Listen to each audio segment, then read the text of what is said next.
good morning. JB Portillo here and my host, Kristy Snyder. And we're going to talk about it. That's right. Yeah. And we didn't talk about it last month, JB. We didn't because of the weather, and then you had to go get mellowed out. Where were you? I was in Sedona. Yeah. I got to go hiking where no one else was.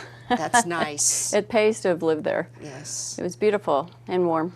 Next time, can I go with? Absolutely. All right. I only have one carry-on, though. Okay, I'll carry it on for you. All right, never mind. Okay, hey, today we've got two amazing guests. We are continuing our education of the three-legged stool in Bella Vista. And remember the first time we talked about how the ACC of Cooper and the POA work together, because they're closely connected. And then the next series, in the series, we talked about how the city and the POA is connected. And today, yes, we're going to take it down one more layer into the city, because a lot of questions arise about these two functions. Yeah, they are largely misunderstood. Totally. Yeah. So I'm going to introduce one of our guests, okay, and then I'll let you continue on. This is Derek Linn. Hi, good morning, JB. Hi, and you are a senior planner with? Correct, with the Community Development Services at the City of Bella Vista. Yes, you are. And you've been there how long? Been there for 3 years. Has it been that long? Time flies, yeah. I remember when I first walked in and you were new. Yeah. Yeah. It feels like just a few days ago. So yeah. You're not a baby anymore. Yeah. So you have a staff, you have some helpers that help you. We do. We have a team of anywhere from around 14 to 15 right now. We're working to fill one more position, but we've grown quite a bit over the last few years as this community has grown and evolved. So we're always trying to keep up with what the community needs as we offer these development services. But yeah, we have a staff of city planners, code enforcement officers, as well as building safety inspectors, a building official, and through a variety of different ways, through offering guidance to the community, to reviewing applications, we serve in those various roles. Well, we're going to talk about that in gory detail in a few minutes. But for now... Hey, Daniel. Hello. This is Daniel Ellis. You're a civil engineer, correct? Correct. And you are serving on the City of Bella Vista's Planning Commission for how long? 12 years now. Okay, so you're definitely not a baby anymore. No, definitely not. Okay, so tell me a little bit about, first of all, how do you get on the Planning Commission? We get appointed by the mayor, and then the city council affirms his appointment. And that's how we get appointed to the Planning Commission. Right, so it's not an elected position. It is not an elected position. It is a volunteer position. Okay, so what do you do, like, in real life?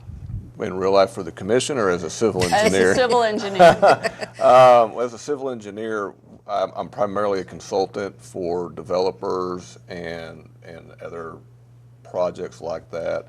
We primarily design utilities, roadways, parking lots, things like that. A lot of the work that I've done has been down in Rogers and Lowell area, and not so much up here in Bella Vista, but we have done some work here in Bella Vista. Several years ago, I did the design for the Mercy Clinic there on Mercy Way in Bella Vista, so that's probably a project most of your viewers are familiar with, and it's good to have that there. Are you working on anything right now in Bella Vista? Not currently in Bella Vista. Okay. Not at the moment. We are looking at some things that will probably be coming down the road soon, but not yet. Okay. Mm-hmm. Well, we're going to talk about how we go from Derek to the Planning Commission. Yeah. So Derek, typical day. I walk into your space and I say, I want to make some changes to my driveway. Sure. And I have no idea what I'm talking about because I've never done this before. Can you help me? You bet. So that is actually a common request that we see here in Bella Vista, whether someone wants to implement landscape rock in their front ditch or swale, or like you mentioned, someone wants to do something to their driveway, alter it in a way, widen it, or perhaps some people want to create a second driveway. Well, there's restrictions on all those things, and there's a review process that is required per code to make sure that rather than just laying the rock, that someone at the city is looking at that to make sure we're preserving stormwater flow along the streets and to make sure these things are not being done in a way that impacts or harms the public streets, the asphalt surface, et cetera. So, right. So if you come into the office, you can come into the office and inquire about something like that. You can email us at our permits at Bella Vista that I think you guys have. We'll put up the email address here in a second. Yes. Or call in, and we'll gladly walk someone through that. But it's called typically a right-of-way use permit application. And on all those, we'll actually do a site visit to look at what are the pre-development situations to make sure we're analyzing everything from the appropriate angles, and then guide the applicant on how they can do that in a safe way if it's legal. So. Well, and I know that what the example we're using is a very simplified thing, but I know for sure you do things like retaining walls and all kinds of spaces between. If somebody wants a second driveway, there has to be. How do you do all of that? I mean, that code is unbelievable. You must have it memorized. Do you have it memorized? Not yet. I'm still working on that. But right, there is a lot to keep in order. Thankfully, we have a really talented staff, and at this time at CDS, we're blessed to have staff that are able to really excel in individual types of the code so that they can more efficiently assist that applicant or just that property owner who may not even think that they need an application for something that they want to do, but they're inquiring and want to make sure they do it in a way that is safe and legal. So, yeah. And I know you work with, or in at least you guys communicate. There are permits for the city, and there are permits for the ACC. Correct. Do those intersect always? They often intersect. So it's helpful sometimes to think of the ACC like in other communities as, in other communities it's not uncommon to have a POA or an HOA that's active in a particular neighborhood. So in many ways, that's the role that the ACC is playing here in Bella Vista, but literally spread across 99% of the municipality, right?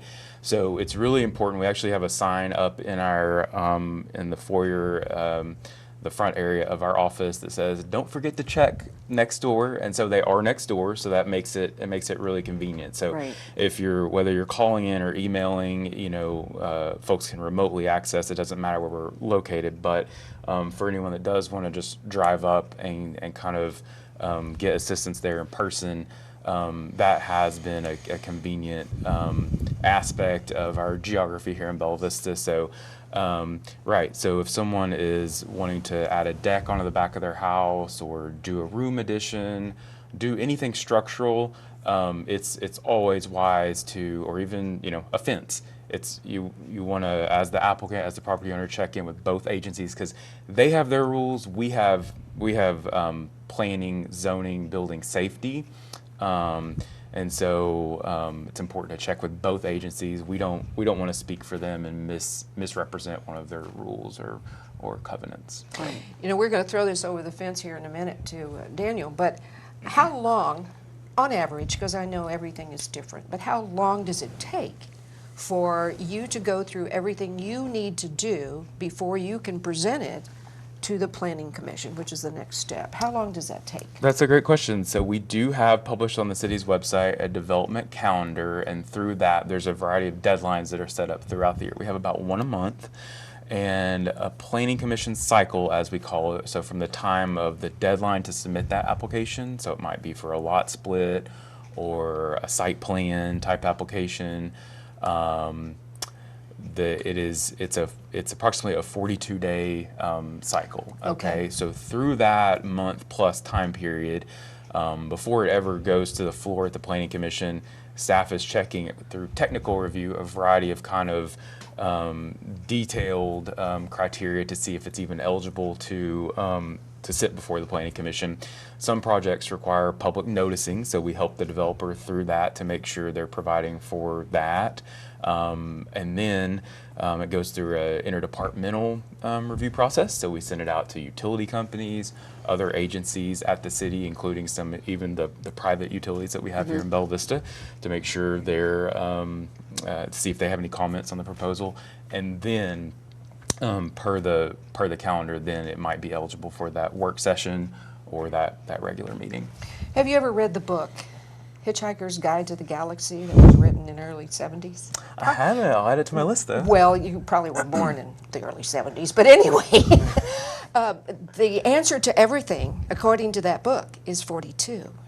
Did you know that? Oh, that's Yeah, so okay, you're yeah. right on there. Okay, perfect. It's perfect. Yeah. And I think that's really good to know for people, because often people think the process just takes so long, but I don't think they understood the nuts and bolts of it. Yeah. So that's really good to know. Right. So we do everything with efficiency in mind, but also with Compliance. quality and compliance and safety in mind as well. And so we don't, gone are the days of shooting from the hip. I feel like that's a good development. Okay, sure, go to the public meeting. Like, no, there's so many ins and outs to make sure that, because we can't speak for the utility companies, so we need to make sure that they're seeing what they need to see on this, as Right. well as these other agencies that I mentioned. And you do site visits. You're not just sitting there in your office making decisions. That's right. Yep. Yeah. We get in the truck whenever we need to, and like I said, even on these administrative applications that don't require Planning Commission review, we're doing site visits on those,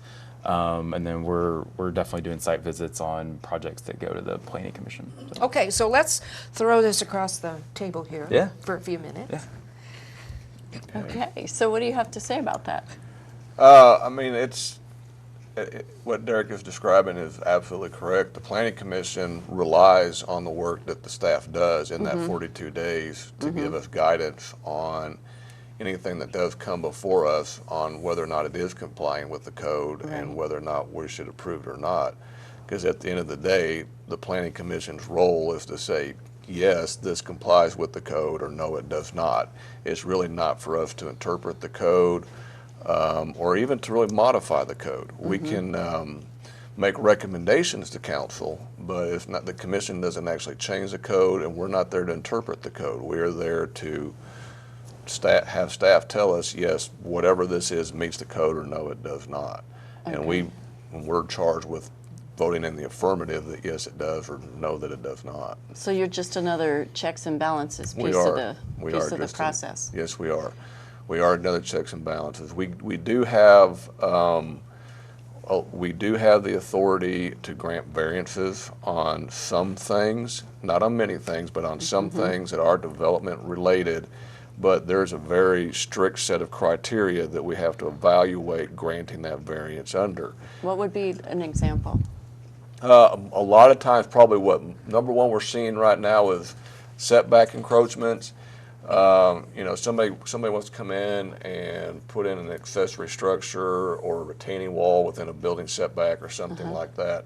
And we have, I don't know what it is, 4 or 5 criteria essentially that we have to look at. And we really have to be able to say, this is this unique situation that applies to this piece of property that is not normal, and in granting that variance. We can't just say, oh yeah, you can encroach in that building setback because you want to.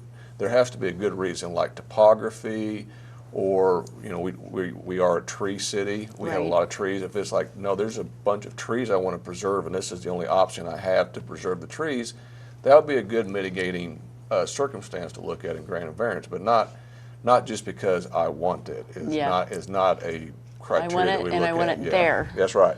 It's never about what you want, and it's not about finances or, Right. oh, I could build it here cheaper for $100. It's like, well, no, financial considerations are not a part of granting a variance. So is this part of why the Planning Commission is pretty much stocked with civil engineers, and are you unique to that? I'm actually the only civil engineer that right now sits on the Planning Commission. We've had a couple other civil engineers that have done it. Actually, we like to have a broad balance of people that sit on the Planning Commission. Most of our folks are just general, regular people from Bella Vista that have Okay. absolutely no design background of any kind. They're not architects, they're not engineers, they're not planners. We had one person that was in the military. JB was in the military at one time too. We've got a lawyer that sits on there right Okay. now. We've got an ex-council member, he used to be a council member, and now is a planning commissioner on there. Right. So we have a wide variety of people, and we really want that Right. variety of perspective as well. And that's how you rely on them so much. That's right. Yes. Okay. Yeah, I find it interesting. And in fact, let's take this moment to invite people. Yes. The other night at the meeting, there were people there. And it was wonderful. Yes. And you didn't pay them. And we didn't pay them to be there. No. No, No actually, donuts or pizza. Yeah, but Derek, I believe you request, or maybe insist, that anybody that is bringing something forward be there for questioning. Is that true? Great point. Yeah, there's really no one other than the applicant or the property owner that's requesting one of these things that knows, you know, they know the most about why it is that they need, what their goal is, right, with the application. So we're looking at and responding to that through their plans that they present, that's communicating that. But absolutely, yeah, the project is typically going to be tabled if we don't have the applicant there to represent their project, because 9.5 times out of 10, the commission is going to, they're going to have questions for staff, but they're also going to want to hear from the property owner or the developer. Like, tell us a little bit more about why you are finding that you can't, like with the example of the variance a second ago, why is this the only option of where you can put your improvement, right? And so it's very helpful to hear it directly from the applicant. I believe too, please talk about this, that's where our public input or public Yeah. Absolutely. planning commission. Yeah, we do encourage the public to come to the planning commission meeting. When we are looking at a variance, we do take public comment. So anybody in the public that would like to address us and give us advice or kind of offer their opinion or their viewpoint, that's our opportunity to do that. Same thing goes with rezonings. So we're going to change the zoning classification on a piece of property from, say agricultural to residential or residential to commercial or whatever it might be. That's also the opportunity for the public to address the planning commission and make sure that their viewpoint's done. We did a series of rezonings just a few months ago, and we had actually excellent public involvement in that, and we would like to see more of that. But also at the start of every one of our meetings, which are, we're on the fourth Monday or the first Monday of the month, something like that. Derek will have to remind me of exactly what day it is. We do have a public input session, and that's where the public can come and talk to us about anything. Right. They can come and say, hey, we would like for y'all to think about more parks, or we want you to think about this issue with this road or whatever it might be. That's your chance as the public to come to the planning commission and talk to us about things that's not even on our agenda. Yes. Oh, there you go. And most of everything that happens at the planning commission, well, help me here, because I know some of it, the decisions are made there, but most things go up to the city council. Correct. That's right. The planning commission, we're really there at the mayor's discretion to interpret the code. We're not there, not to interpret the code, but to say yes or no, something meets the code. The other side of that is, if we are going to make a change to the development code, we will hold the public hearing and let the public offer comment on it, and then we'll make a recommendation to city council. But at the end of the day, when it comes to rezoning properties or making modifications to the development code, we're just a recommending body to the city council, and we send our recommendation on to the city council after we've held the only public hearing that will happen on those types of things. So if the public wants to make their voice heard, the planning commission is where to do that. Exactly. Good. Let's go back here for just a minute. I know that in certain cases you must put up signs on pieces of property that a public hearing is coming up, etc. That's part of your process. Correct. So that's a part of the legal noticing that's required for many of these projects that require the public hearing. So a variance application, certainly a rezone application. Sort of in a similar not a rezone, but another type of entitlement type review is a conditional use permit. So conditional use permit is when a type of land use is only conditionally allowed in a zoning district. So it's not allowed by right, but it's allowed conditionally, meaning it's somewhat similar to the intent of the district, but not 100%. So we want to hold a public hearing for those items and allow the planning commission to review for any specific criteria that's of concern, et cetera. So sign goes in the yard for that. And then for many of these, not only do you do a sign, but you have to do a legal notice that goes in the local newspaper. And then some also trigger noticing to your neighbors who are within a certain buffer from the property via certified mail. Yeah, it's a huge process. Right. We want to make sure folks that may have questions or comments get an opportunity to chime in. So if they're not watching the newspaper, hopefully if they do a drive-by, they see the sign. Those signs are because, pretty they're pretty big, impacting. they're red. It's hard to miss it unless you're texting and driving. Hopefully you're not doing that. So you're going to see the red sign. Yeah, it's like red alert, red alert, Yeah, red alert. and we have our phone number on it. So by all means, not only, and I'm excited, not only do we have the phone number now, but we have a website. So that's really great. So if you see the sign on a Sunday or a Friday night or something, and you don't want to wait until Monday morning to give a call, you can literally get onto the website. We have a special page on the city's website for public hearing items. And so that's really great because you can look and see what's the parcel of consideration and then click to learn more about it right there. Yeah. Yep. Yeah, lots of improvements have happened since you've been here. Yeah.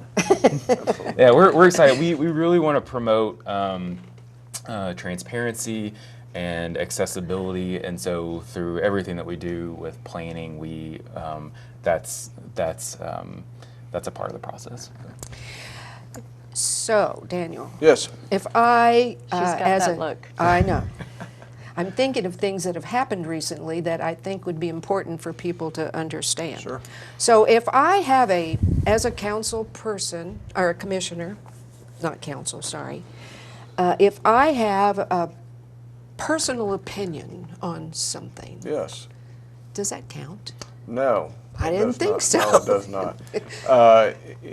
And we have to remember that we are it's kind of like a legislative body like anybody else, but our personal opinion, if we like something or not like it, that's really irrelevant.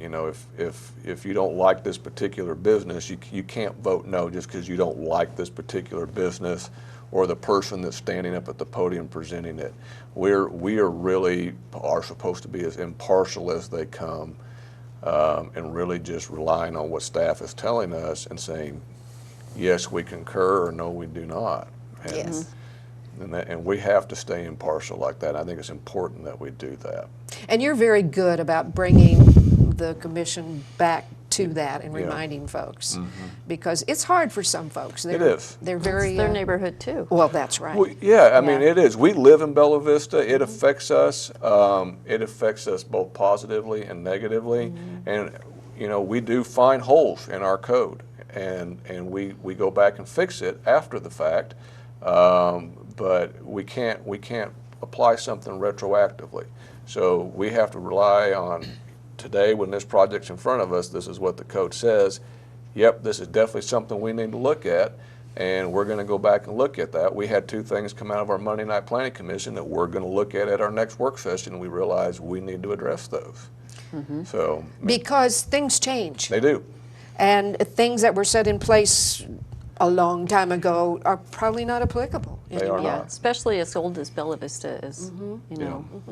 Well, and we have to remember when Bella Vista became a city, there was a scramble to come up with a code, and Yeah. so a bunch of volunteers started writing code, and we really begged and borrowed from a lot of the neighboring cities on our code, and I mean, when you have to have something in place, we had to move quickly. It's a rough And draft. It is a rough draft, and so Derek's real good. When he finds something, he's like, "Hey, we need to look at this," and we do, and things do come up, and we've got to kind of fix it as we go. But we've done a real good job at that, I think. We have. And you know, could you speak a little bit, this was a sensitive issue at one point. You know, you talked about earlier, several months ago now, we had all this major rezoning. Yeah, that was. Will you speak to that? Almost traumatic for all those red signs. It's like, Yeah. what's happening? What's And for happening to Bella us. Vista? Yeah. So when Bella Vista Incorporated, we had to assign zoning classifications for every piece of property in Bella Vista. All 24,000 lots, plus all of the commercial properties, all of the common properties, and all of the reserve properties that Cooper had. And at the time, you know, it was a group of volunteers trying to figure this stuff out, and quite honestly, we confused or really got kind of a misunderstanding of what reserve property was and what common property was and what the intent was of the original developer, and Cooper came back and wanted to rezone a lot of those from a P1 to an R1 so that they could actually do some kind of development on that, most of it being residential. And looking at it, we realized that probably that part of it was pretty straightforward, and we could do that with just a land use plan change, and then asked Cooper to come back and say, if there are properties that you want to do something other than just very low intense residential, that needs to come through independently. And so I do think over the next several months we will be seeing some of the other properties that they are wanting to do something other than single family residential on. Would you please, for me and for everybody else really, you know, he was just talking about R1 and P1. R1's pretty straightforward, and there's a 1 and a 2 and all Yeah. of that, and that's residential. P is not parks, right? Right. P, What does that mean? Right. P does stand for Conservation District. So it does not mean that there is a blanket conservation easement on the land and, you know, no one can touch or do anything with it. In fact, the P1 zone, P, you do think parks because, but it's Or actually preservation. Or or preservation, Yeah. yeah. So do think conservation and preservation, but it's also the recreation zone of the community. So if you think about many of the golf courses that we have, recreation amenities that we have through the POA, through the POA's essential like parks department, Blowing Springs Park, there's your P1 zone right there. Okay, so places where we can enjoy nature, sometimes in a natural or designed way, but it does not allow for construction of a house, right, by right. Okay. So that's where if someone does have a large tract of land that's zoned to P1 and they're not in the business of having, wanting to develop the property for those ways I mentioned a second ago, Right. there are some other tertiary uses on the chart that I won't go into right now, but that could be a reason for that property owner wanting to, apply to rezone to something else potentially. So. You know, I remember over the last few months, there were a couple of times when things have been operating commercial, Yeah. and they were really still zoned residential. So we've done a lot of fixing things We like have. that, bringing it back to the way it should be, right? Correct. Yeah. Yeah, I think we've worked hard to try to get things in compliance when we find non-compliant uses, and having those businesses or those whatever entities they are come before the Planning Commission, and that we've been at odds with the POA a couple times, and the fact that they kind of got the cart before the horse, but they worked hard with the staff and with the commission to get it into compliance and kind of get on track and get in line with our code, which has been good. And I'm not sure they truly understood, as most people, most people don't know they need to come see Derek. Yeah. They just don't. Yeah. Nope. So we can't be too hard It's on not them. a traditional makeup, which is, you know, the importance of this show and having everyone on as we have, because it is just so complicated. Yeah. I will say though, the POA has been promoting some exciting projects. So you know, our relationship is certainly improving and solid, and I'm excited to find their next application. So Actually, yeah. I think the Gear Garden's coming back up for It's conditional great. It use. is. Yeah. It's been a year, hasn't it? It has, I'll say. and What does that mean? conditional, okay, let's use that as an example. Yeah. So last year, when the POA decided that they wanted to develop this gear garden at Bowling Springs, we did. We looked at the zoning of the property and the land use chart. That's the first thing we look at when we're looking at a proposed development. Before we consider access management or stormwater or anything else, you first have to look at, is it allowed by right or conditionally? So looking at the chart, we found it was allowed not by right, but conditionally within that district. That sort of park type amenity, right? I mean, it's not a Casey's gas station, but it's a park amenity that users of the park, right, can benefit from while they're there, right? So. It didn't directly align with the district, but it did in a roundabout way. So it was eligible for that conditional use permit application. So Tommy and others at POA submitted their conditional use permit application, and that went through all that public noticing process that I mentioned. And we did. We had a good public attendance at a couple of those meetings. We heard from neighbors. Different perspectives, and finding that it met the code and the intent, and then also providing any sort of additional conditions on the project. For example, let's give it a year, let's see how it goes, Right. kind of a 1-year sunset, and then come back to us in a year and let's do this one And more you don't time. mean financially. You don't mean, or that has nothing to do with No, it. I think it was more about the No. noise and, Okay, you know, the impact. the impact. Right, impact. exactly, yeah. Okay. So, but when they come back again, will this be a permanent conditional use, or do they have to come back every year? That's a great question. The Planning Commission will definitely, staff provides a staff report and a recommendation, right?